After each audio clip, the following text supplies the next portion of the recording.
क्योंकि सुख दाता तो परमात्मा है, इस शरीर को नहीं मिलता। तू क्षण भंगुर, यानी इस देह को परमात्मा नहीं मिलेंगे, और इसके जिंदगी का पता नहीं, अभी सांस है, अभी मिल ना आए अगला सांस। अब भगवान कह रहे हैं इस मनुष्य शरीर को प्राप्त होकर, यानी गुरु ने बता दिया इस देह में हरि मिलत है,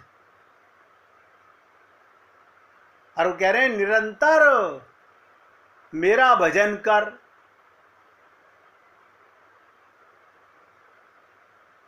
भजस्व माम, केवल मुझे अपना मान। हम ऐसे कैसे माने? हमारे पिताजी ने तो शादी की है, हमारी माताजी ने इतना दहेज दिया है, हमारे पति ने इतने मकान बनवा दिए, ना पति लेके जाएगा ना तुम लेके जाओगे।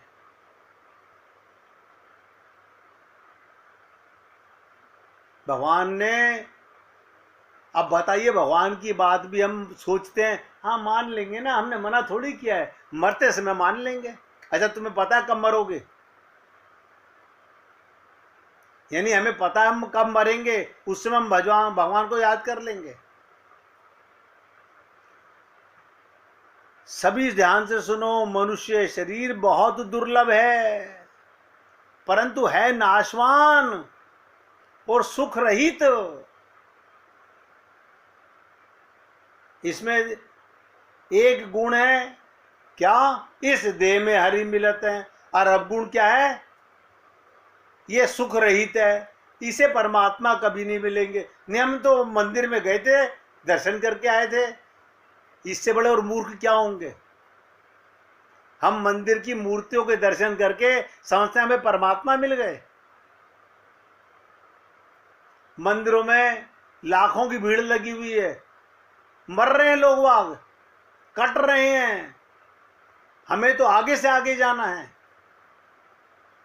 और भगवान की बात कोई नहीं सुन रहा। वही कन्हैया अंदर खड़ा हुआ है, वो कह रहा है अरे बाबा शरीर नाशवान है और सुख रहित है, इसे सुख नहीं मिलता। सुख माने मैं, परमात्मा नहीं मिलता इसे, इसमें मिलता है।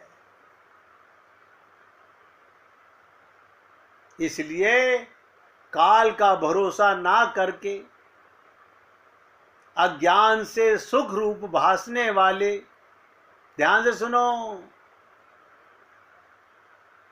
काल का भरोसा ना करके यमराज का कोई भरोसा नहीं, कब प्राण छीन ले, कब आखिरी सांस जाके वापस ना आए। और अज्ञान से, अज्ञान माने हम सब लोग अज्ञानी हैं, मूर्ख हैं, सुख रूप भासने वाले, यानी संसार के विषयों में, शरीर के विषयों में सुख मानने वाले विषय भोगों में ना फंसकर निरंतर मेरा ही भजन कर। ये भजन क्या करो, सारा दिन भजन गाते रहें?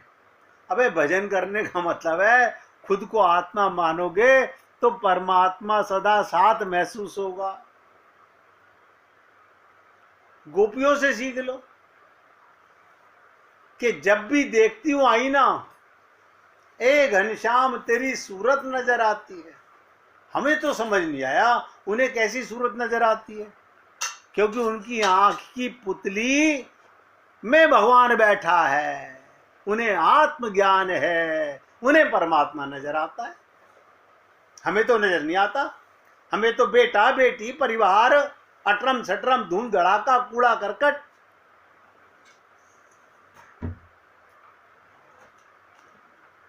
भगवान तो खुल के कह रहे हैं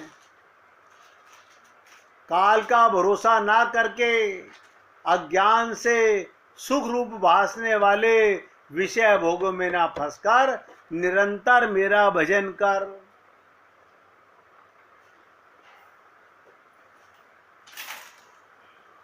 अच्छा, भगवान से पूछा जाए कि प्रभु जी आपने बता तो दिया भजन कर, गीता में बताया 9वें अध्याय के 33वें श्लोक में कि मेरा भजन कर, तो ये तो बताओ भजन कैसे करें?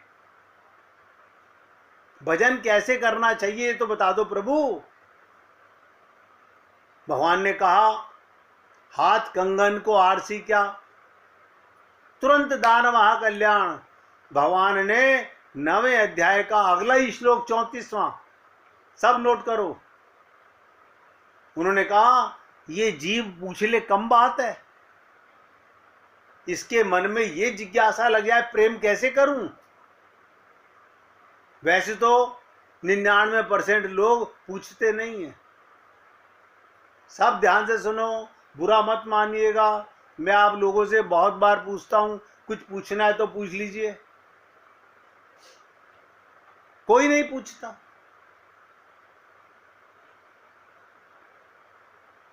कोई नहीं पूछता। और अब तो पूछने की जरूरत भी नहीं, भगवान ही बता रहे हैं। 9वें अध्याय के 34वें श्लोक में भगवान बता रहे हैं, मेरे से प्रेम कैसे करो।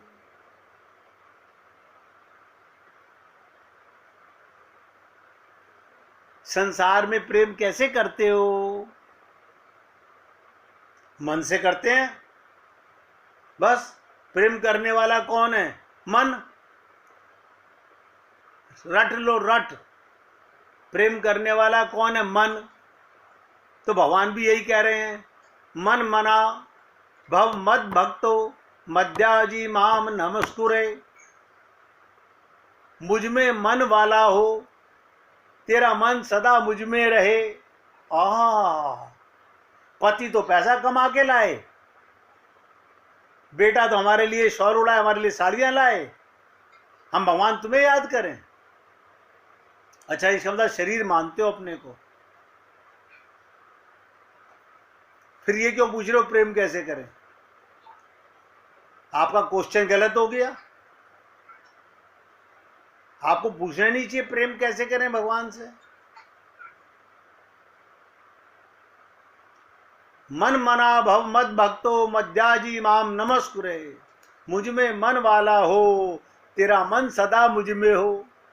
मेरा भक्त बन, मेरा पूजन करने वाला हो, मुझको प्रणाम कर। इस प्रकार आत्मा को, नोट करो, आत्मा को मुझसे नियुक्त करके। अब हमने तो अपना ना मन परिवार में युक्त किया हुआ है,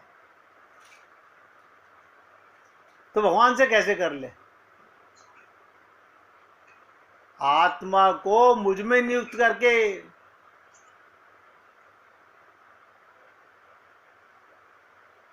मेरे प्राण होकर तू मुझको ही प्राप्त होगा। जो मेरी याद करेगा, मेरी शरण में आएगा, वो मुझको मिलेगा। जो गोवर गणेश संसार को याद करेगा, ध्यान से सुन लो, अच्छा लगे या बुरा, जो संसार को याद करेगा, केवल भगवान के परिवार को याद करो तो भगवान मिलेंगे। अब भगवान का परिवार आप सब जानते हो, सब जानते हो भगवान का परिवार कौन है।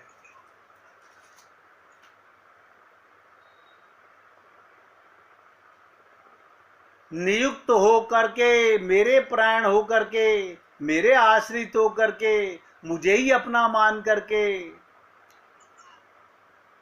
तू मुझको ही प्राप्त होगा। फिर मंदिरों में टक्करें नहीं मारने जाना पड़ेगा। फिर तो 24 घंटे यार की तस्वीर दिल में छुपा रखी है।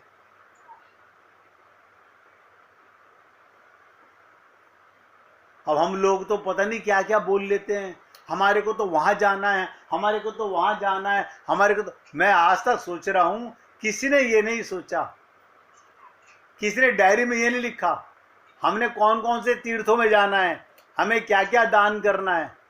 किसी ने ये नहीं लिखा मुझे भगवान को ही पाना है, मुझे भगवान के ही घर जाना है, मुझे शरीर छोड़कर संसार में कभी नहीं आना।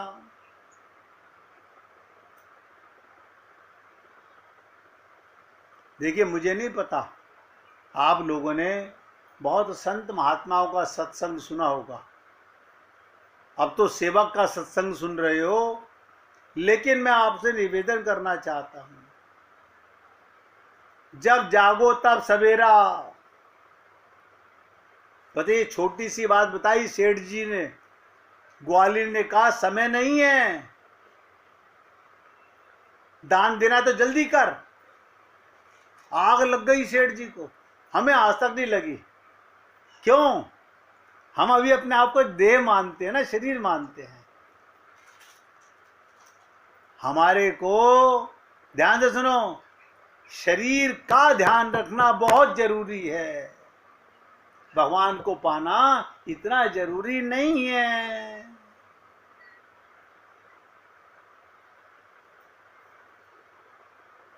और मैं उम्मीद करता हूं आप में से कोई भी ऐसा नहीं होगा जिसको मेरी बातें समझ नहीं आ रही हों।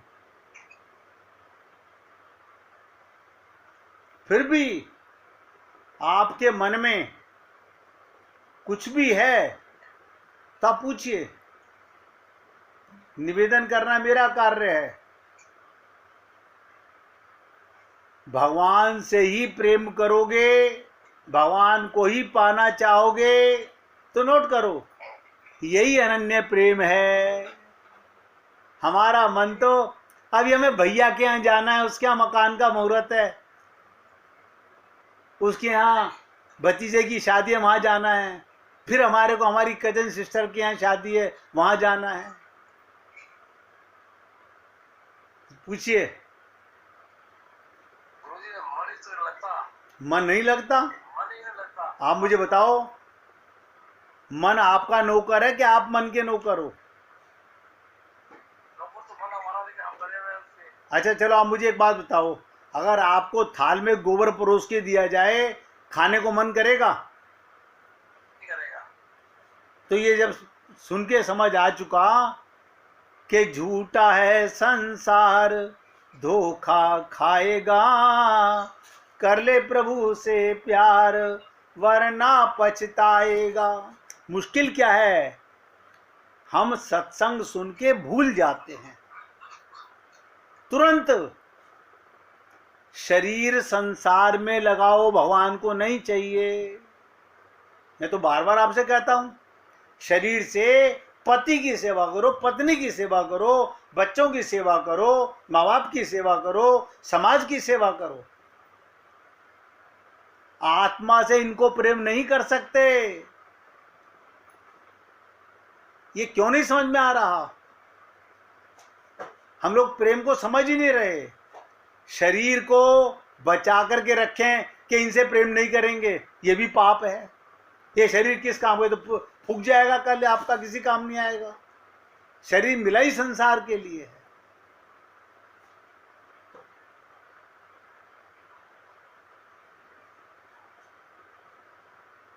किसी ने, अब देखो, अनन्य प्रेम की कितनी छोटी सी बात मैंने आपको बताई। आत्मा का ज्ञान हो, भगवान से प्रेम हो, अनन्य प्रेम है। अन्यथा रटने की जरूरत नहीं। अनन्य प्रेम कैसे होगा?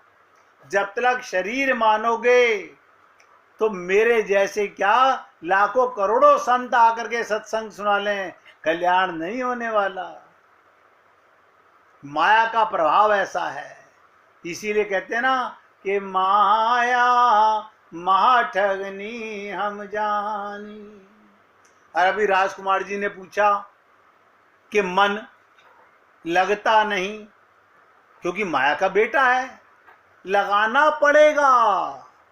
आप बताइए, डॉक्टर बनना हो तो डॉक्टर की क्लास में जाना पड़ेगा। आप कहो कि पढ़ कोई और ले, डॉक्टर मुझे बना दे, ये पॉसिबल है? कहोगे नहीं, पॉसिबल नहीं है। लॉ का एडवोकेट बनना है, लॉ की क्लास में जाना पड़ेगा। ऐसे ही भगवान को पाना है तो प्रेम की क्लास में आना ही पड़ेगा। इस जन्म में आओ या अनंत जन्मों के बाद आओ, कोई जरूरी नहीं है आपको इसी जन्म में आना। आगे भी जन्म मिलेंगे, लेकिन जब अभी इतना थपेड़े खाकर नहीं संभल पा रहे, तो आगे पता नहीं ये मौका मिले कि ना मिले, कोई हमें ऐसा लताड़ने वाला जगाने वाला मिले कि ना मिले। संसार के लोग देखो सारे आई लव यू करते रहेंगे। बहन कहेगी मैं तुझसे बहुत प्यार करती हूँ, भैया कहेगा मैं तुझसे बहुत प्यार करता हूँ। प्यार का पता नहीं प्यार क्या होता है, लेकिन सब कहेंगे मैं तुझसे प्यार करता हूँ। तो अनन्य प्रेम क्या है? प्रेम के स्वरूप के विषय में बड़े बड़े प्रेमी रसिकों की, प्रेमियों के जो आचार्य हैं, स्वयं भगवान के अवतार नारद जी ने कहा है। क्या कहा है? अनिर्वचनीयम प्रेम स्वरूपम। रट लो, प्रेम के स्वरूप को बताया नहीं जा सकता, शब्दों में समझाया नहीं जा सकता। मैंने भक्त प्रहलाद के माध्यम से, मीरा के माध्यम से इशारा दिया आपको, इसे प्रेम कहते हैं। संसार के चाहे से कुछ नहीं होता। जैसे भगवान अनिर्वचनीय है, ऐसे ही प्रेम भी अनिर्वचनीय है। लेकिन फिर भी प्रेम पाने के लिए प्रेम के इशारे, उसकी खुशबू तो लेनी पड़ेगी। 1 मिनट भगवान का कीर्तन कीजिए, फिर आगे बढ़ते हैं। गोविंद गोविंद